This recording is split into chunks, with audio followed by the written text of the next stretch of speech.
He's the first player to ever score for Australia the World Cup. Tim Cahill.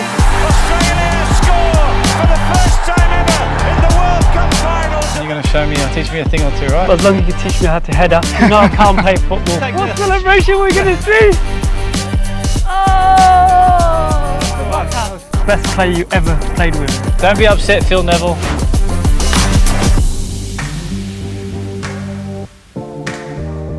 Yeah, guys, he's a legend. He's the first player to ever score for Australia the World Cup. An Everton legend, Tim Cahill. My man. What do I say? G'day, mate. So Mo, what's up, brother, man? Yeah, good, mate. All How good? are you doing? Alhamdulillah, everything is good. Great. So good seeing you, bro. You too, you look well. You look good. What you been up to? Obviously, I saw you the other week. Yeah. Scoring. Still got it. Yeah, we did Match for Hope, raised some... And you didn't just... Thierry Henry cross, you've had him on the show already. Yeah. Little rolling back the years together. Oh, amazing. Yeah. So good to see you. You too. What you been up to and what you've been doing? We're here, obviously, Yeah. in Qatar, Doha. We're in Qatar, Chief Sports Officer of Aspire Academy, working on many projects globally, but the main thing is enjoying life, health and wellness, wifey, kids, making sure the family is good. You know how And what a weather as well.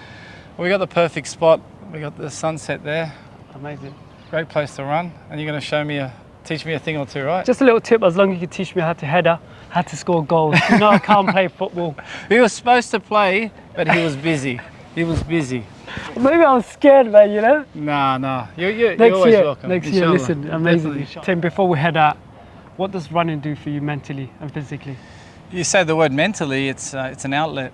It's a way just to be free, to relax. You know, we play sport, we do so many things, but taking in the fresh air, clearing the mind, and enjoying the outside. So it really does help for your mental side. So important to give yourself that time where, you know, for us, we've both been there and done it and challenged ourselves to the highest, but where do we let it out? It's true, because we used to have a pitch or a running track, and now we have an office or a space where you're under high pressure environments to be an executive and to perform. And then when you get the time to be outside, and you can feel how beautiful it is. You get the sun, you get the air, and you get to smile and enjoy the beauty of life. Amazing. Should we head out? Let's do it. Nice run. Don't drop me, man. You're looking good. As well. Okay, let's go, Tim. But it's really important to just enjoy life and make most of it, you know? You know, for me, and I'll be honest with you, certain things that I focus on now is the health and wellness. Yeah. My parents, family, and making sure that I'm in a good space mentally and physically. Yeah. You know, all the pressures you had as a player or an athlete, and then you move into the executive world. Yeah. I just now seeing everything. Yeah, that's amazing, bro. Some people wouldn't know this, but Tim, you moved to England and played at Milwall for 7 years. Tell me, what was that like?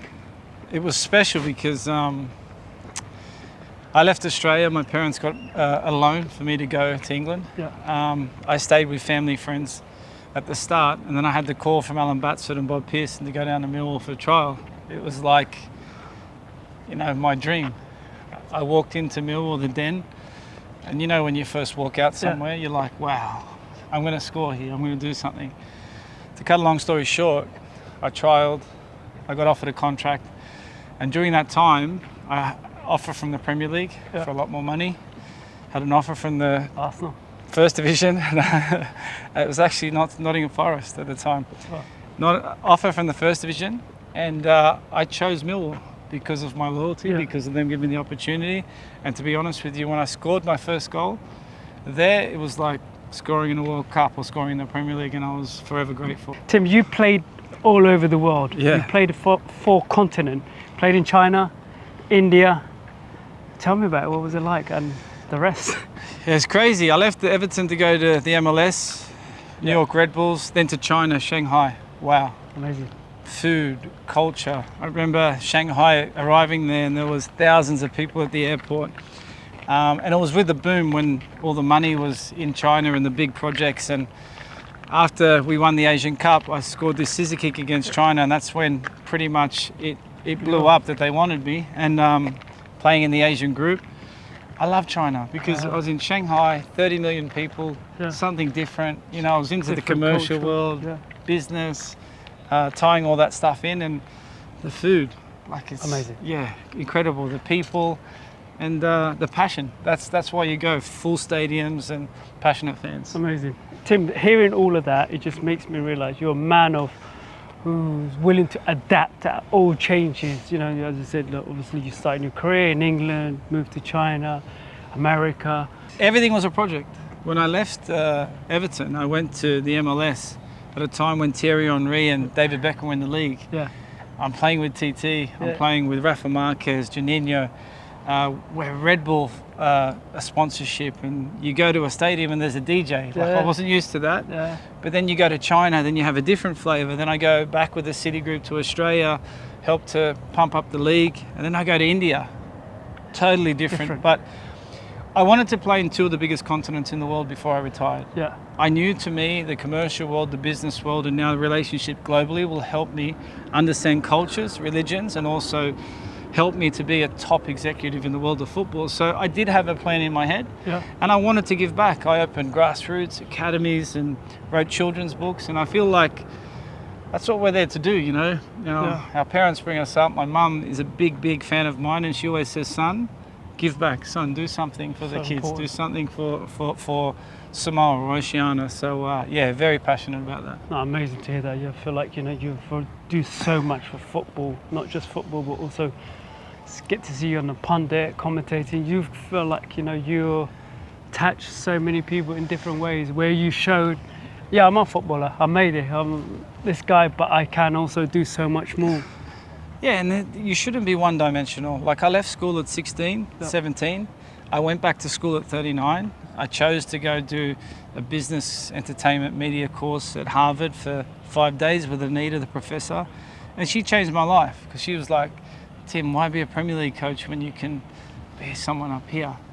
And I was like, wow. And in Harvard, they have this concept of there's no middle. No. You're either a blockbuster or nothing. Yeah. And I was like, okay.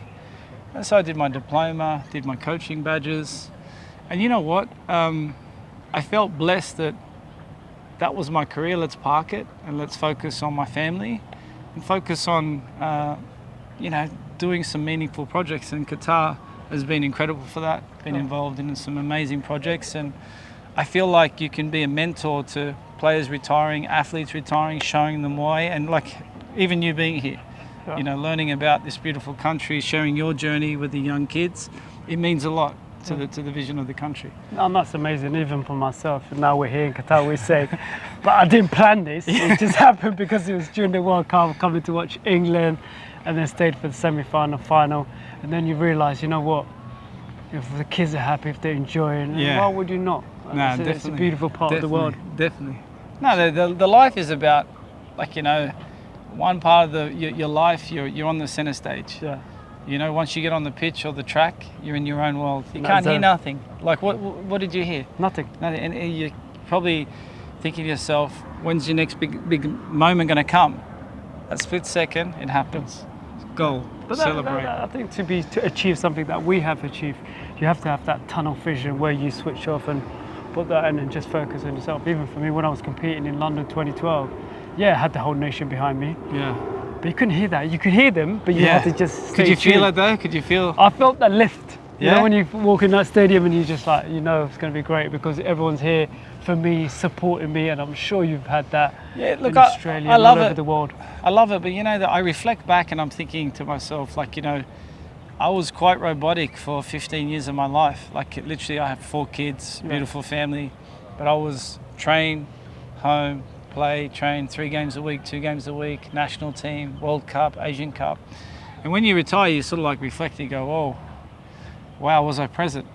Yeah. So part of your mindset when you retire is like, do you become a manager and then still not become present? Or do you try and manage the kids, their dreams, their goals? You know, not mine. So the ego definitely had to be parked and study. And then I thought to myself, still now learning more about me as an individual, because you find, I'm 7 years retired, I don't know for you, but you find you learn something about yourself and you're like, whoa, Didn't know I could do that. Yeah, I did Oh. it, you know, and then finding new hobbies. I don't know, for me it's paddle. Paddle. What about you? I love paddle, but I'm not as good as you. But we're going to play, right? One day we're going to play. We'll Yeah. hold you up on that, 100%. Done. But that's back in the day. There was a lot of pressure because my parents took a loan out Yeah. for me to go to England. Okay. So my story is a little bit different. Yeah. It wasn't the silver spoon, it was more, you know, I had something, I had, like, you know, we rented our whole lives. So I had this thing in the back of the mind, do well for the family. Yeah. How do I give back? And that's by giving everything. 110%. Tim, it's been 20 years since that iconic goal in Japan. Can you take us back? What was going through your mind and how did it feel? You know, it's crazy because there's a little bit of a backstory. The morning of the game, I found out that I wasn't playing. Yeah, in my mind, you know, I understood I was the night before, but when I think about it, I was on the bench. There was a lot of fire, a lot of emotion. I was sitting next to John Aloisi. Can't remember a few of the players, and we were just talking to each other. And I was talking about when I come on, I'm going to score. Yeah. So I've played this through my mind my whole life, in the garden with my brothers, with my cousins. And I went on, and I was thinking to myself, like, you know, you've trained all your life for this. Minutes, hours, days, weeks, months, years. Downs, yeah. Mum, dad, you think about everything they went through to put me where I was. And in every game, I near enough get 3 chances. I'm in the box. Lucas Neal throws this long throw in. Yeah. Ball bounces about. Harry Kill swings at it, misses it, things, and then it just stops there. And everything was still. Yeah. And I swung my leg at it, and it went through one leg, went through the melee, and hit the back of the net. Now, let me tell you now, I get goosebumps Talking about now purely because that's it. That's the moment. Yeah. That's what you work for, that's what you pray for, but not my moment. Australia, my mum, dad, my brothers, my family. So, an iconic moment and something I'm very proud of, but something that will be not only with Australia, but also my heritage, Samoa, where my mum's from, which will be in history forever. Not amazing. In a nutshell, can you tell me what you do now in Qatar, Doha? Yeah, so I work at Aspire Academy. I'm the Chief Sports Officer. It's been about 6 years plus. Yeah. It's an amazing institution which has 7 sports and football. Whereas you've been there, Incredible Aspire, so, facilities. and you know we host some of the best teams in the world. Aspetar, one of the PSG, Man United. World Cup was here. Yeah. Under 17s World Cup, every event. Yeah, it's an absolute pleasure, and I love working here. I love the peacefulness. It's a little bit off the radar from football globally. Yeah. But I'm happy because I've got a life, you know. I've got my own Nice. time, and it's really, really nice. When I compete at Diamond League. Yeah. And We then we host that, right? Yeah, you host it here in Doha. Yeah. I competed at Diamond League, and then I was a high altitude training up in the mountains. Yeah. And I wanted to come back down and just stay 2 days Yeah. and compete. Yeah. So I actually used the Spire rooms. Aspire Rooms, and Yeah, Aspetar has the same Aspetar. because we got all the athletics, the swimming, you name it. And we've got our local hero Mutaz Barsham, Yeah, who's what a legend. sensational. Final question, Tim. Might be a hard one.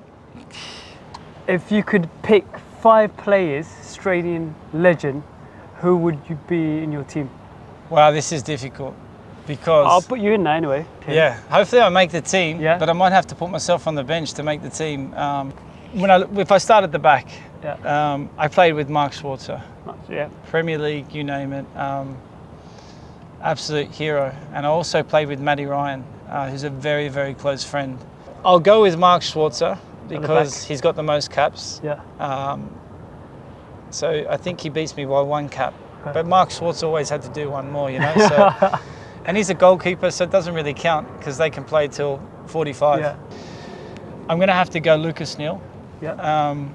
West Ham, Blackburn, played with him at Milwall, but he was a true Tough. captain of the Australian national team. True captain, true leader. I'm going to go for someone a bit different, and people will probably be surprised. I'm going to go with Mile Jedinak. Jedinak played for Crystal Palace. And he's got a pretty much similar story to me about going overseas, except he'd come back and then he went back overseas.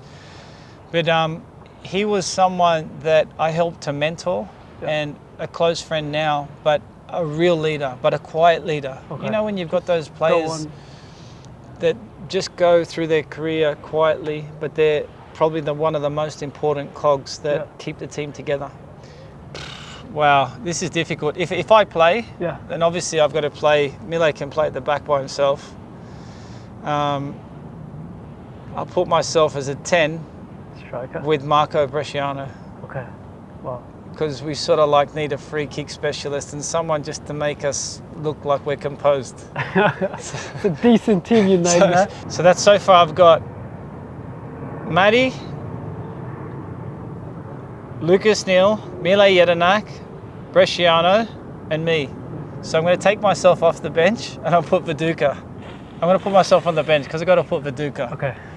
Because Dukes was, because we've also got, Harry can be next to me. We'll sit together on the bench and we can be super subs. And I'll put Viduka up front.